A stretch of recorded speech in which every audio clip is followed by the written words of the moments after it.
Hello प्यारे बच्चों, आज हम क्लास 8 कक्षा 8 भाषा भारती हिंदी विशिष्ट के पाठ 6 भक्ति के पद के अभ्यास प्रश्न क्वेश्चन आंसर को सॉल्व करेंगे। तो अभ्यास बोध प्रश्न। प्रश्न 1, निम्नलिखित शब्दों के अर्थ शब्दकोश से खोज कर लिखिए। पंछी का अर्थ होता है पक्षी, कूप का अर्थ है कुआं, मधुकर का अर्थ है भौरा, तजी का अर्थ है छोड़ना, उधारे का अर्थ है उद्धार किया, बांस का अर्थ है सुगंध, चकोरा का अर्थ है एक पक्षी, छाड़ी का अर्थ है छोड़ना, छेरी का अर्थ है बकरी, अम्बुज का अर्थ है कमल, अधम का अर्थ है नीच या पापात्मा, दनुज का अर्थ है दानव, घन का अर्थ है बादल, पूंजी का अर्थ है दौलत। अब हम पद्यांश की संदर्भ प्रसंग सहित व्याख्या करेंगे। पहला है, मेरो मन अनंत कहाँ सुख पावे, जैसे उड़ी जहाज को पंछी फिर जहाज पर आवे, कमल नैन को छाणी महात्म और देव को ध्यावे, परम गंग को छाड़ी पियासो दुर्मति कूप खनावे, जिह मधुकर अम्बुज रस चाख्यो क्यों करील फल भावे, सूरदास प्रभु काम धेनु तजी छेरी कौन दुहावे। करील फल होता है कैथे का फल, है ना, कैथा बोलते हैं उसे। पहला, मेरो मन डैश डैश कौन दुहावे। शब्दार्थ, अनंत का अर्थ है अन्य कहीं, कमल नयन का अर्थ है कमल के समान नेत्र वाले अर्थात भगवान श्री कृष्ण, है ना। नेत्र का अर्थ है आँख, है ना। महात्म का अर्थ है महत्व, गंग का अर्थ है गंगा नदी, छाड़ी का अर्थ है छोड़कर, दुर्मति का अर्थ है मूर्ख, कूप का अर्थ है कुआं, मधुकर का अर्थ है भौरा, अम्बुज का अर्थ है कमल, चाख्यो का अर्थ है चखना, तजी का अर्थ है त्यागना, छेरी का अर्थ है बकरी। संदर्भ, प्रस्तुत पद्यांश पाठ्य पुस्तक के पाठ 6 भक्ति के पद नामक पाठ से लिया गया है। इसके रचयिता सूरदास जी हैं। प्रसंग, प्रस्तुत पद्यांश में सूरदास जी ने भगवान श्री कृष्ण के प्रति अपने अनन्य माने बहुत, है ना, अटूट प्रेम को व्यक्त किया है। व्याख्या, महाकवि सूरदास जी भगवान श्री कृष्ण के प्रति अपने अनंत प्रेम का वर्णन करते हुए कहते हैं कि भगवान श्री कृष्ण के अतिरिक्त माने अलावा मेरा मन और कहीं भी सुख नहीं पा सकता है। जिस प्रकार जहाज का पंछी वहाँ से उड़कर दूर दूर तक जल देखकर वापस जहाज पर आ जाता है, उसी प्रकार मेरा मन अन्य कहीं सुख न मिलने पर भगवान श्री कृष्ण की ही शरण में लौट आता है। ऐसा कौन होगा जो श्री कृष्ण को ही शरण में लौट आता है? ऐसा कौन होगा जो श्री कृष्ण जैसे महान देवता को छोड़कर अन्य किसी देवता का ध्यान करे? वह उस मूर्ख के समान है जो की प्यास लगने पर परम पवित्र गंगा के जल को छोड़कर कुआं खोदता है।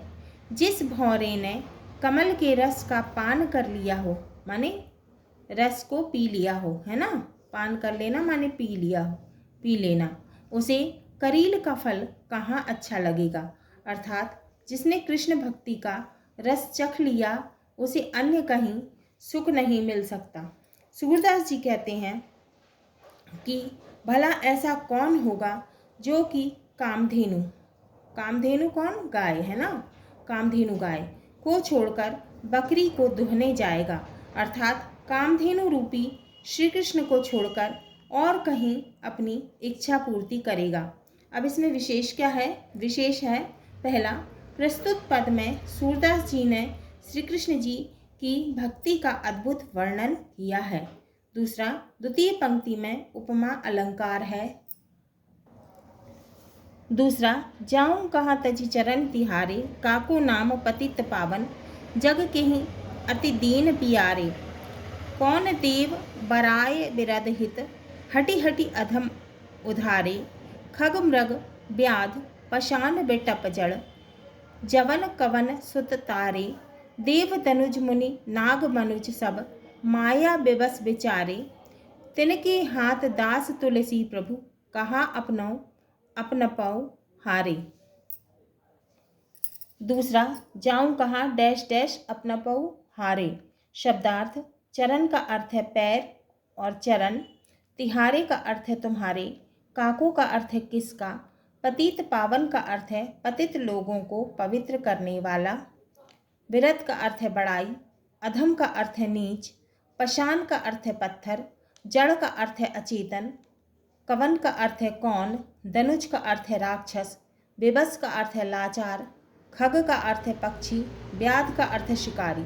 संदर्भ, प्रस्तुत पद पाठ्य पुस्तक के भक्ति के पद नामक शीर्षक से लिया गया है। इसके रचयिता महाकवि तुलसीदास जी हैं। प्रसंग, प्रस्तुत पद में तुलसीदास जी ने भगवान श्री राम के प्रति अनन्य भक्ति भाव प्रदर्शित किया है, माने बहुत भक्ति भाव प्रदर्शित किया है। व्याख्या, प्रस्तुत पद में महाकवि तुलसीदास जी भगवान श्री राम का भक्ति पूर्वक वर्णन करते हुए कहते हैं कि हे स्वामी, मैं तुम्हारे चरणों को छोड़कर कहाँ जाऊं। ऐसा कौन है जिसका नाम पतित पावन है। किसको इस संसार के दीनहीन जन इतने प्यारे हैं। तुम्हारे सिवाय ऐसा कौन देव है जिसने हठपूर्वक चुन चुनकर नीच प्राणियों का उद्धार किया है, पतितों का उद्धार किया है। खग रूपी जटायु माने पक्षी रूपी जटायु, मृग रूपी मारीची, हिरण बनकर आया था ना मारीची, मृग रूपी मारीची, व्याध शिकारी रूपी वाल्मीकि, पत्थर बनी अहिल्या, बिटप वृक्ष बने यमलार्जुन आदि न जाने कितने लोगों को तारा है। देवतागण, राक्षस, मुनि, नाग, मनुष्य सब कोई इस माया के वश में लाचार हैं। तुलसीदास जी कहते हैं कि हे प्रभु, आप अपने हाथ इस दास पर रख दीजिए, अर्थात मुझ पर अपनी कृपा बनाए रखिए और मेरा उद्धार कीजिए। इसमें विशेष क्या है? प्रस्तुत पद में तुलसीदास जी ने भगवान श्री राम के प्रति विनती भाव प्रदर्शित किया है।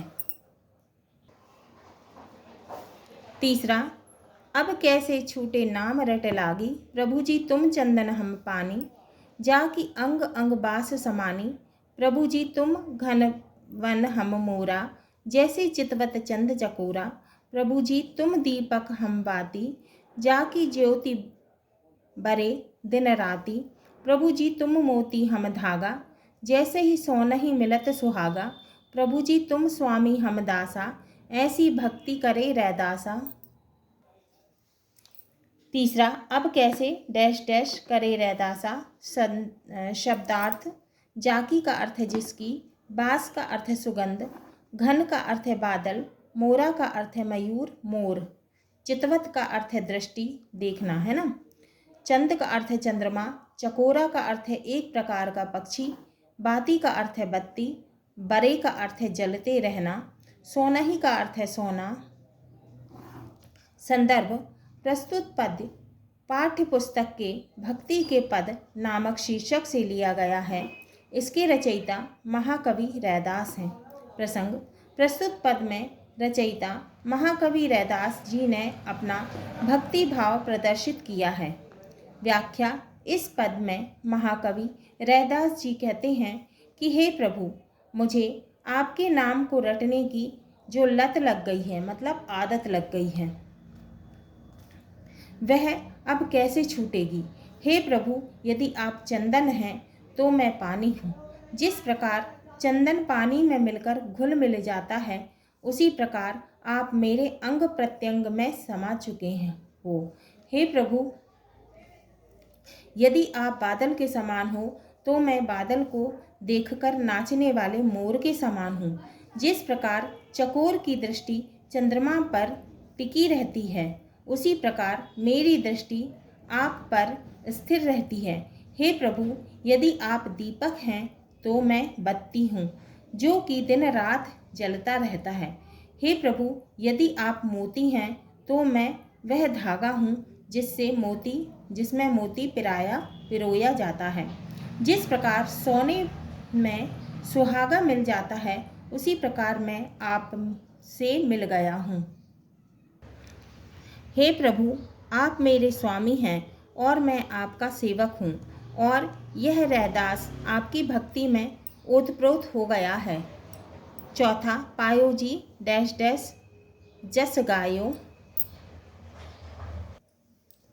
चौथा, पायो जी मैंने राम रतन धन पायो, वस्तु अमोलक दी मेरे सतगुरु, कृपा कर अपनायो, जन्म जन्म की पूंजी पाई, जग में सभी खुबायो, खर्चे नहीं कोई चोर न लेवे, दिन दिन बढ़त सबायो, सत की नाव खिवटिया सतगुरु, भव सागर तर आयो, मीरा के प्रभु गिरधर नागर, हरख हरख जस गायो। शब्दार्थ, रतन का अर्थ है रत्न, अमोलक का अर्थ है अमूल्य बहुमूल्य, है ना।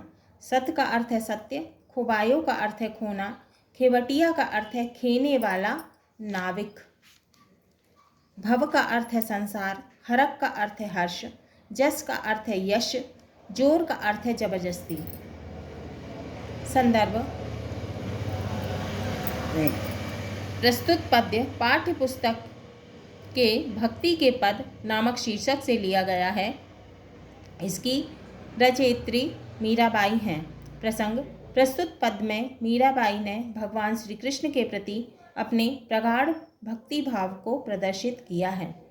व्याख्या, इस पद में कवित्री मीराबाई कहती हैं कि उन्होंने राम रत्न रूपी धन प्राप्त कर लिया है, अर्थात श्री कृष्ण को पा लिया है। किसको पा लिया है? भगवान श्री कृष्ण को। मेरे सतगुरु अर्थात श्री कृष्ण ने उन्हें कृपा कर मुझे अपना लिया है। मैंने संसार की भौतिक चीज़ें, मोह माया आदि सब खोकर भक्ति रूपी जन्म जन्म की पूंजी पा ली है। यह ऐसा धन है जिसे खर्च नहीं किया जा सकता, मतलब जिसको खर्च नहीं किया जा सकता है और ना ही कोई उसे चुरा सकता है। यह धन दिन प्रतिदिन, माने हर दिन, है ना, सबाया बढ़ता ही जाता है। सत्य की नाव, जिसके नाविक सतगुरु अर्थात श्री कृष्ण है, भगवान श्री कृष्ण है, उस पर चढ़कर मैं इस संसार रूपी सागर को पार कर गई हूँ। मीराबाई कहती हैं कि उनके तो केवल प्रभु श्री कृष्ण हैं, जिसका वे हर्षपूर्वक यशगान करती हैं, माने भक्ति करती हैं, है ना। प्रश्न 2, निम्नलिखित प्रश्नों के उत्तर संक्षेप में लिखिए। का सूर के मन को सुख कहाँ प्राप्त होता है? उत्तर, सूर के मन को सुख केवल भगवान श्री कृष्ण की भक्ति में ही प्राप्त होता है। खा अधम का उद्धारक कौन है? उत्तर, अधम का उद्धारक भगवान श्री राम ही हैं, जो कि पतित पावक हैं। गा रैदास किसके आराधक हैं? उत्तर, रैदास निर्गुण ईश्वर के आराधक हैं। घ मीराबाई को कौन सा रत्न प्राप्त हो गया? उत्तर, मीराबाई को राम रूपी धन प्राप्त हो गया। क्वेश्चन क्या था? मीराबाई को कौन सा रत्न प्राप्त हो गया? तो मीराबाई को राम रूपी धन प्राप्त हो गया, अर्थात भगवान श्री कृष्ण की भक्ति प्राप्त हो गई। प्रश्न 3, निम्नलिखित विकल्पों में से सही विकल्प चुनकर लिखिए। चुनिए। का प्रभु जी तुम चंदन हम पानी पंक्ति किस कवि की है? आ सूर, आ तुलसी, ई रैदास और ई मीराबाई। तो इसका उत्तर है ई रैदास। ख तुलसीदास की भक्ति निम्नलिखित में से किस भाव की है? अ सखा भाव, आ दास भाव, ई मित्र भाव और ई गुरु भाव। तो इसका उत्तर है दास भाव। ग ब्रजभूमि में किसकी झाड़ियाँ कुंज अधिक मिलती हैं? आम, आ जामुन, ई नीम और ई करील। गा का सही उत्तर है, सही विकल्प क्या है? करील। घ निम्नलिखित रचनाओं में से किसका संबंध राजस्थान से था? आ सूर, आ तुलसी, ई मीरा और ई बिहारी। तो किसका संबंध राजस्थान से था? मीराबाई का, है ना। तो ई मीरा। प्रश्न 4 निम्नलिखित प्रश्नों के उत्तर विस्तार से लिखिए। का जहाज का पंछी किस बात का प्रतीक है? आशय स्पष्ट कीजिए। उत्तर महाकवि सूरदास के पद में अपने मन को जहाज का पक्षी तथा भगवान श्री कृष्ण को जहाज बताया है। जिस प्रकार जहाज का पक्षी उड़कर कहीं नहीं जाता है, वह चारों ओर अथाह जल देखकर, माने बहुत सारा जल पानी देखकर जहाज पर लौटता है ना, लौट के आता है। इसी प्रकार सूरदास जी कहते हैं कि उनका मन भी भगवान श्री कृष्ण की शरण में लगा रहता है। ख तुलसी ने किस किस के उद्धार का उल्लेख किया है? उत्तर तुलसीदास जी ने भगवान श्री राम को नीच और पतितों का उद्धार करने वाला कहा है। भगवान श्री राम ने पक्षी जटायु, मृग रूपी मारीची, शिकारी वाल्मीकि, पत्थर रूपी अहिल्या, जड़ वृक्ष बने यमलार्जुन का उद्धार किया है। इसके अतिरिक्त अनेकों राक्षसों का भी उद्धार किया है। किसने किया है? भगवान श्री राम ने।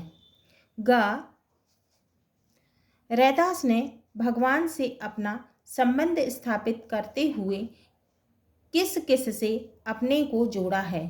उत्तर रैदास ने भगवान से अपना संबंध स्थापित करते हुए भगवान को चंदन तो अपने को पानी बताया है।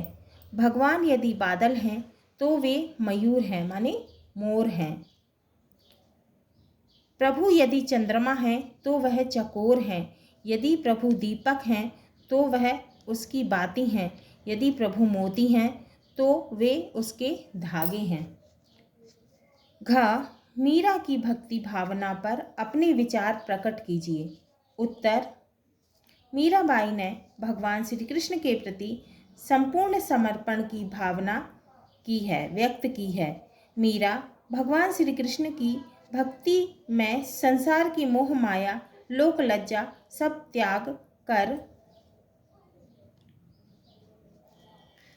कृष्ण भक्ति को ऐसा अनमोल धन मानती हैं जो कि खर्च नहीं हो सकता है और ना ही उसे कोई चुरा सकता है, बल्कि वह प्रतिदिन बढ़ता ही जाता है। उन्होंने अपने आप को पूरी तरह से कृष्ण भक्ति में समर्पित कर दिया है। प्रश्न 5 निम्नलिखित पंक्तियों का आशय स्पष्ट कीजिए। का कौन देव बराय विरद हित, हटी हटी अधम उधारे। उत्तर इस पंक्ति में तुलसीदास जी ने श्री राम जी की महिमा का वर्णन करते हुए कहा है कि हे भगवान, आपके अलावा कौन ऐसा देवता है जिसने अपनी प्रतिष्ठा व परंपरा को बनाए रखने के लिए चुन चुनकर अधर्मियों का उद्धार किया है। खा सूरदास प्रभु कामधेनु तजी छेरी कौन दुहावे। उत्तर इस पंक्ति में सूरदास जी कहते हैं कि ऐसा कौन होगा जो कामधेनु को छोड़कर बकरी को दुहेगा। कामधेनु कौन? गाय, है ना।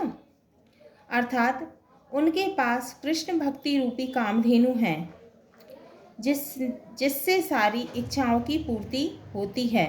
उसे छोड़कर कोई देव की उपासना कौन करेगा? कोई अन्य, है ना, अन्य की उपासना कौन करेगा।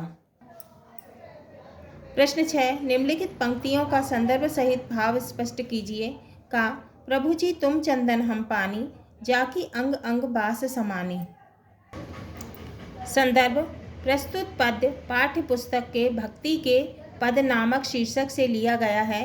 इसके रचयिता महाकवि रैदास हैं। प्रसंग प्रस्तुत पद में रचयिता महाकवि रैदास जी ने अपना भक्ति भाव प्रदर्शित किया है। भाव हे प्रभु, यदि आप चंदन हैं तो मैं पानी हूँ। जिस प्रकार चंदन पानी में मिलकर घुल मिल जाता है, उसी प्रकार आप मेरे अंग प्रत्यंग में समा चुके हो। ख पायो जी मैंने राम रतन धन पायो, वस्तु अमोल की दी मेरे सतगुरु, कृपा कर अपनायो, जन्म जन्म की पूंजी पाई, जग में सभी खिलायो खुबायो, खर्चे नहीं कोई चोर न लेवे, दिन दिन बढ़त सभायो। संदर्भ प्रस्तुत पद्य पाठ्य पुस्तक के भक्ति के पद नामक शीर्षक से लिया गया है। इसकी रचयित्री मीराबाई हैं। प्रसंग प्रस्तुत पद में मीराबाई ने भगवान श्री कृष्ण के प्रति अपने प्रगाढ़ भक्ति भाव को प्रदर्शित किया है। व्याख्या इस पद में कवित्री मीराबाई कहती हैं कि उन्होंने राम रत्न रूपी धन प्राप्त कर लिया है, अर्थात श्री कृष्ण को पा लिया है। मेरे सतगुरु अर्थात श्री कृष्ण ने उन्हें कृपा कर मुझे अपना लिया है। मैंने संसार की भौतिक चीज़ें मोह माया आदि सब खोकर भक्ति रूपी जन्म जन्म की पूंजी पा ली है। यह ऐसा धन है जिसे खर्च नहीं किया जा सकता है और ना ही कोई इसे चुरा ही सकता है। यह धन दिन प्रतिदिन सबाया बढ़ता ही जाता है। भाषा अध्ययन पहला, दिए गए विकल्पों में से सही विकल्प छांटकर रिक्त स्थानों की पूर्ति कीजिए। का पंछी तद्भव शब्द है, इसका तत्सम रूप क्या होगा? पक्षी, पक्षी है ना। तो पंछी तद्भव शब्द है, पंछी तद्भव शब्द है, इसका तत्सम रूप पक्षी है। ख चरण तद्भव शब्द है, इसका तत्सम रूप चरण है। ग कमल का पर्यायवाची नीरज शब्द है। घ रात का पर्यायवाची रजनी है। दूसरा, निम्नलिखित पहेली में रात, पानी, कमल के दो दो पर्यायवाची शब्द दिए हैं, उन्हें ढूंढिए तथा लिखिए। रजनी, रात्रि, जलज, नीरज। रात के दो पर्यायवाची रजनी और रात्रि, पानी के दो पर्यायवाची नीर और जल, कमल के दो पर्यायवाची नीरज और जलज। तीसरा है, तालिका में दिए गए शब्दों की सही जोड़ी बनाइए। तालिका तद्भव शब्द और तत्सम। महात्म का तत्सम होगा महात्मय, दुर्मति का दुर्मति, मानुष का मनुष्य, सोना का स्वर्ण। पढ़िए, सोचिए और कंठस्थ कीजिए। पहला है, हरी डाली न तोड़िए, लागे छुरा पान, दास मलूका यो कहे, अपना साही जान। ये किसने लिखा है? मलूक दास ने। क्या कहते हैं कि हरी डाली हमको तोड़ना नहीं चाहिए और चाहे छुरे से नहीं तोड़ना चाहिए, है ना, और बाण से भी नहीं तोड़ना चाहिए। दास मलूका यो कहे, दास मलूका कहते हैं कि अपने जैसा ही जानना चाहिए। दूसरा है, तुलसी मीठे वचन ते, सुख उपजत चहु ओर, बसीकरण एक मंत्र है, तजदे वचन कठोर। तो तुलसीदास जी कहते हैं कि हमें हमेशा मीठा अच्छा बोलना चाहिए, है ना, इससे चारों तरफ सुख बढ़ता है। वसीकरण एक मंत्र है, तजदे वचन कठोर। तो दूसरे को वश में करने का एक मंत्र है कि हमें हमेशा मीठे वचन बोलना चाहिए, कड़वे वचन नहीं बोलना चाहिए। तीसरा, फूलहि फलहि न बैत, यद्यपि सुधा परसहि जलद, मूरख हृदय न चैत, जो गुरु मिलहि बिरंची सम। यहाँ क्रमांक 1 और 2 दोहा के उदाहरण है और 3 सोरठा का उदाहरण है। तो ये एक पहला और दूसरा क्या है? दोहा है, और तीसरा क्या है? सोरठा है। आइए जाने। छंद रचना की जानकारी देने वाले शास्त्र को पिंगल कहते हैं। जो छंद रचना की जानकारी देने वाला शास्त्र होता है उसको क्या कहते हैं? पिंगल। निश्चित गति और यति के क्रम से जो काव्य रचना होती है उसे छंद कहते हैं। गति, प्रवाह, यति, विराम। छंद के प्रकार। छंद 2 प्रकार के होते हैं, मात्रिक और वार्णिक। छंद के कितने प्रकार होते हैं? 2 होते हैं, मात्रिक छंद और वार्णिक छंद। मात्रिक छंद, इसकी रचना मात्राओं की गिनती के आधार पर होती है। उपर्युक्त उदाहरण में 2 मात्रिक छंद हैं, दोहा और सोरठा। दोहा छंद यह मात्रिक छंद है। इसमें 4 चरण होते हैं। इसके विषम चरणों पहले और तीसरे में 13-13 मात्राएं तथा सम चरणों दूसरा और चौथा में 11-11 मात्राएं होती हैं, है ना। तो दोहा क्या है? मात्रिक छंद है। तो इसके 4 चरण होते हैं। कितने चरण होते हैं? 4 चरण। इसके विषम चरण पहले और तीसरे में, पहले में और तीसरे में कितनी मात्रा होती है? 13-13, और दूसरी और चौथे में 11-11 मात्राएं होती हैं। उदाहरण, हरी डारी ना तोड़िए लागे छुरा बान। तो हरी, इसमें कोई मात्रा नहीं है तो इसको गिनेंगे 1, और ये 2 है ना, 1 2 1 1 2 3 4 5 6 7 8 9 10 11 12 13 है ना। तो इसमें कितनी मात्राएं हो गई? 13। 1 2 3 4 5 6 7 8 9 10 11, इसमें कितनी मात्रा हो गई? 11 हो गई। पहला चरण 13 मात्राएं, दूसरा चरण 11 मात्राएं। दास मलूका यूँ कहे अपना साही जान। तीसरा चरण 13 मात्राएं, चौथा चरण 11 मात्राएं।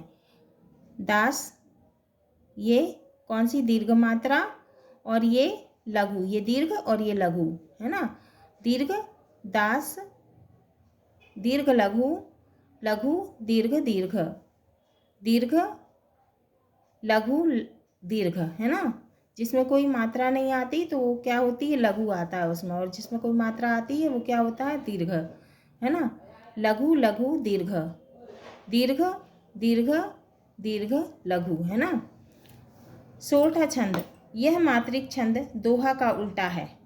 सोरठा क्या है? दोहा का उल्टा है। इसमें विषम चरणों में 11-11 मात्राएं तथा सम चरणों में 13-13 मात्राएं होती हैं, है ना। तो फूलहि फलहि न बैत यद्यपि सुधा बरसहि जलद। तो कैसे गिनेंगे?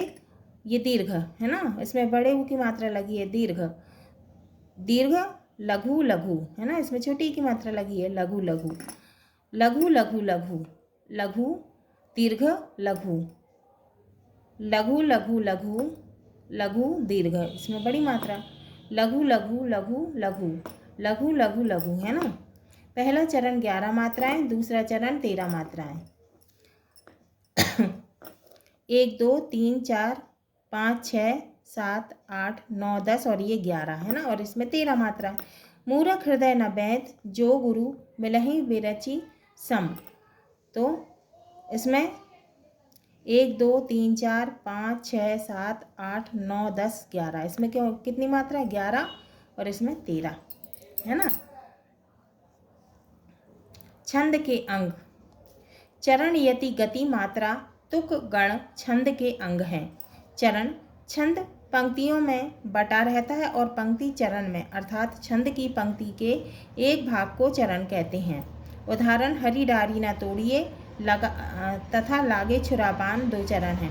यति छंद में जहाँ अल्प समय के लिए रुकना पड़े वह यति कहलाती है। गति छंद के प्रवाह को गति कहते हैं, माने एक के बाद एक बोलते ही जाना है ना। तुक, छंद के चरणों के अंत में समान वर्ण आने को तुक कहते हैं। तुकांत, जब चरणांत में समान वर्ण आए तब तुकांत स्थिति होती है।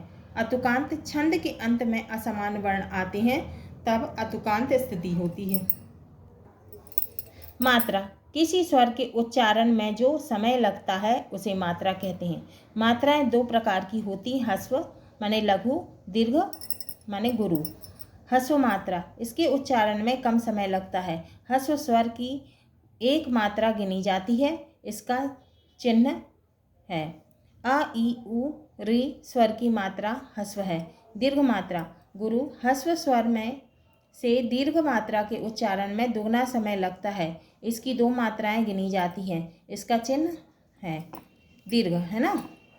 आ ई उ ए ऐ ओ औ स्वर की मात्राएं दीर्घ होती हैं। प्रश्न 4, निम्नलिखित छंदों में प्रयुक्त मात्राएं गिनकर लक्षण के अनुसार छंद का नाम लिखिए।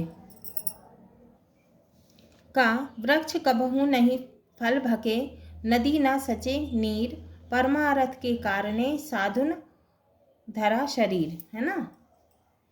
तो इसमें कितनी मात्राएं हैं? दीर्घ लघु लघु लघु लघु लघु लघु लघु लघु लघु दीर्घ, है ना। तो इसमें कितनी मात्राएं हैं? 13 मात्रा हैं। और इसमें लघु दीर्घ लघु दीर्घ दीर्घ दीर्घ लघु, इसमें कितनी मात्राएं हैं? 11 मात्रा हैं। इसमें लघु लघु दीर्घ लघु लघु दीर्घ दीर्घ लघु दीर्घ, इसमें 13 मात्राएं हैं। और इसमें दीर्घ लघु लघु लघु दीर्घ लघु दीर्घ लघु, है ना। ऐसे गिनेंगे 1 2 3 4 5 6 7 8 9 10 11 12 13। 1 2 3 4 5 6 7 8 9 10 11, है ना। ऐसे गिनेंगे। तो उपर्युक्त छंद में 4 चरण हैं। पहले व तीसरे चरण में 13 मात्राएं व दूसरे और चौथे चरण में 11 मात्राएं हैं। यह दोहा छंद है।